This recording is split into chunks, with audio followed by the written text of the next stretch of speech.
Shalom sahabat BBC. Wow, setelah kita seru banget membahas tentang Allah Tritunggal dan kita akan masuk, ini satu kalimat awal dari pengakuan iman rasuli aja belum selesai nih. Jadi setelah kita bahas Allah Tritunggal yang seru sampai kepalanya berasap kemarin itu Pak Ezra, kita mau masuk ke topik apa lagi setelah itu? Dari kalimat selanjutnya, aku percaya kepada Allah Bapa yang Maha Kuasa.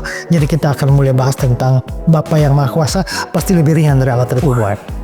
Bapa yang Maha Kuasa, dan pembahasan tentang Bapa yang Maha Kuasa ini akan kita bahas pada tanggal 22 November 2025 jam 4 sampai jam 6 sore, masih sama di GKSI Bethlehem St. Moritz Office Tower lantai 18. Nah sahabat BBC, karena kita mau masuk ke bulan Desember yang bulan Natalan, jadi kita akan geber terus nih Pak Ezra. Mumpung kita masih ada di bulan November, akan berurutan BBC kembali tanggal 22, kemudian tanggal 29 gitu Pak Ezra. Siap untuk digaspol Pak Ezra? Gas. Nah, sebegitu pentingnya tentang pengakuan iman rasuli ini, tolong di-spill Pak. Kenapa kita perlu mengerti tentang pengakuan iman rasuli? Pengakuan iman rasuli disebut rasuli itu karena ajarannya sama dengan ajaran para rasul. Jadi dengan kita memahami pengakuan iman rasuli, kita sebenarnya mau mengatur supaya kita orang Kristen dan gereja itu berjalan dalam rel ajaran yang sesuai yang diwariskan para rasul.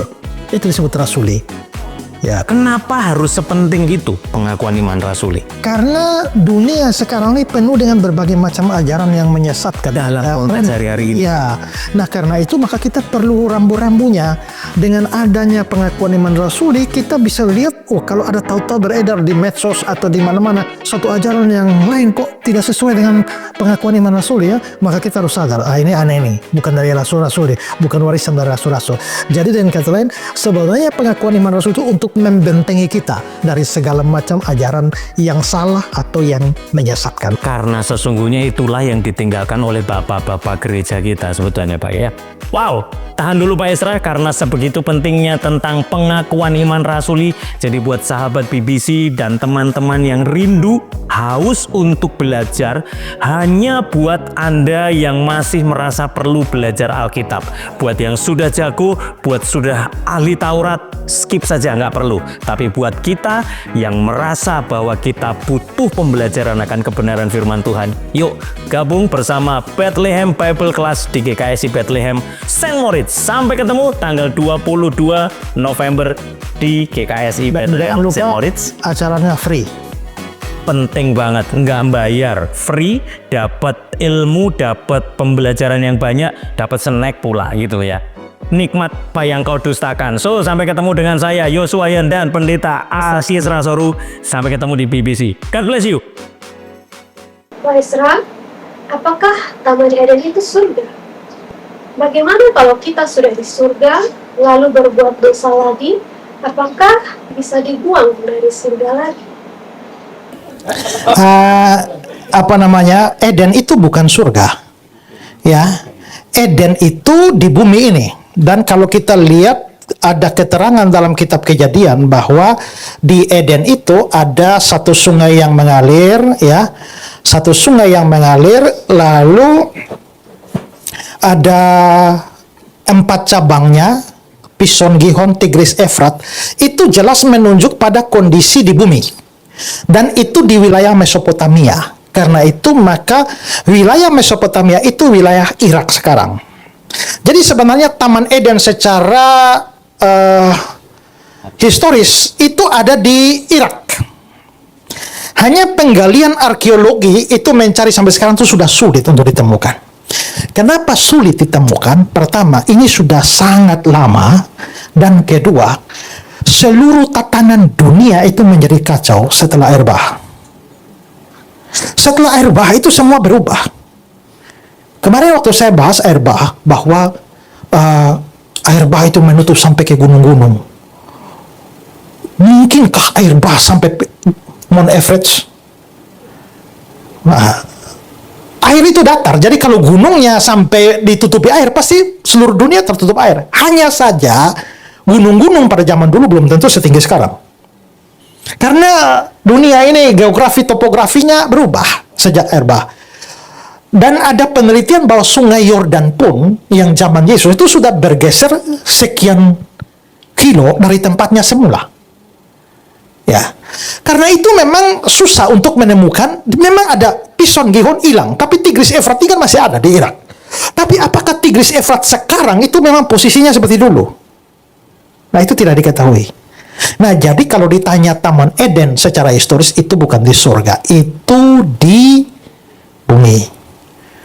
Nah, nanti kita masuk surga, mungkinkah kita berdosa lagi dan dibuang lagi? Waktu kita masuk surga, kita tidak berdosa lagi. Sebelum manusia jatuh dalam dosa, ini dengar baik-baik. Jawab Adam itu dia diciptakan di sini. Dia punya dua kemungkinan, bisa berdosa, bisa tidak berdosa. Itu Adam. Jadi dia posisi netral. Bisa berdosa, bisa tidak berdosa. Posse peccare, posse non peccare. Bahasa Latin. Sejak Adam jatuh dalam dosa dan keturunannya menjadi tidak mungkin tidak berdosa. Pasti berdosa. Maka kita semua itu sudah condong pada dosa. Makanya untuk les, untuk anak-anak tahu bahasa Inggris, kasih les Inggris. Bisa Mandarin, kasih les Mandarin. Tapi untuk maki tidak usah kasih les. Dia ngerti sendiri tuh. Untuk menjadi egois, untuk berdosa tidak usah dikasih ini. Pasti tahu sendiri. Kenapa? Sifat dasarnya itu sudah dosa. Ya, Mazmur 51 ayat 7, dalam dosa aku dikandung ibuku. Maka waktu kejatuhan sudah selesai, yang terjadi adalah tidak mungkin tidak berdosa. Itu dua status ya. Pertama, sebelum kejatuhan bisa berdosa, bisa tidak berdosa. Setelah kejatuhan tidak bisa tidak berdosa. Setelah penebusan, ditebus oleh Kristus, menjadi bisa berdosa, bisa tidak juga. Makanya orang yang belum percaya Yesus itu hidupnya hanya dosa saja. Tapi setelah dia percaya Yesus, kita masih bisa jatuh kan? Daud juga bisa jatuh kan? Tapi masih bisa juga tidak.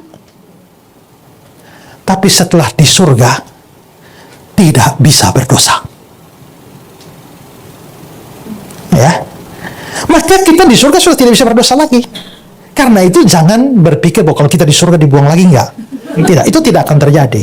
Ya, di Ibrani pasal 12 itu kita akan datang kepada kumpulan surgawi di mana jiwa-jiwa yang disempurnakan. Ya, di sana tidak ada dosa lagi. Karena itu kalau sudah di surga selama-lamanya dan aman. Ya, baik, shalom saudara-saudara yang terkasih dalam Tuhan Yesus.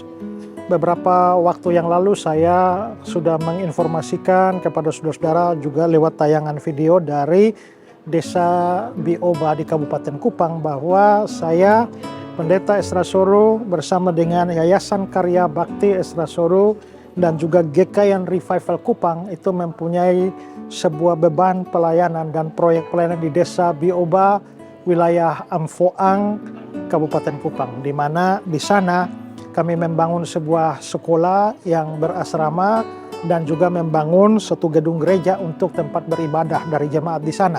Dan puji Tuhan bahwa gedung sekolah tersebut sudah selesai dibangun dan sekarang sudah dipakai, yang dipimpin oleh Bapak Pendeta Daniel Sobekom. Dan juga seperti saya beritahukan kali lalu bahwa kami berusaha juga untuk menyediakan tempat berbakti buat jemaat Tuhan di sana. Dan puji Tuhan karena respon saudara-saudara dan banyak di antara saudara-saudara juga yang memberikan donasinya, sehingga akhirnya gedung gereja ini sudah mulai dibangun dan ya boleh dibilang sekitar 70% sudah selesai. Sekarang ini kalau saudara melihat gambar-gambar ini adalah tampilan dari gedung gereja yang sudah dibangun. Lalu juga sekarang lagi mau upaya untuk pengerjaan atap gereja. Nah, kita berharap bahwa ini segera selesai sehingga menjelang musim penghujan di tahun ini gerejanya sudah rampung sehingga jemaat bisa beribadah dengan baik. Nah, beberapa waktu yang lalu pada musim-musim hujan kita lihat bahwa jemaat hanya beribadah di bawah tenda-tenda saja, tapi kami berharap bahwa sebelum musim hujan lagi, gedungnya sudah selesai, jemaat di tempat ini bisa berbakti dengan baik. Dan karena itu, terima kasih untuk segala dukungan yang telah saudara berikan, baik dukungan doa dan juga dana. Dan kami tetap memohon saudara-saudara untuk mensupport pelayanan ini. Masih ada pengerjaan atap. Nah, saudara kalau mau ambil bagian di sini, saudara bisa silakan kirimkan donasi saudara atau persembahan saudara di nomor rekening dari Yayasan Karya Bakti Ezra Soru yang ada di bawah ini, yang akan dipergunakan untuk penyelesaian finishing daripada gedung gereja ini. Sehingga puji Tuhan, masyarakat dan juga jemaat di Desa Bioba bisa mengikuti atau mendapatkan pendidikan dengan baik. Bukan hanya Desa Bioba, tapi juga berbagai desa yang lain itu akan dikerahkan untuk bisa berada dalam sekolah bel asrama di Desa Bioba. Jemaat Tuhan juga bisa berbakti di sana. Nah, itu saja ucapan terima kasih dan tetap berharap dukungan baik saudara-saudara semua, bukan untuk kepentingan 1-2 orang, tapi kepentingan umat Tuhan di Desa Bioba. Tuhan Yesus memberkati.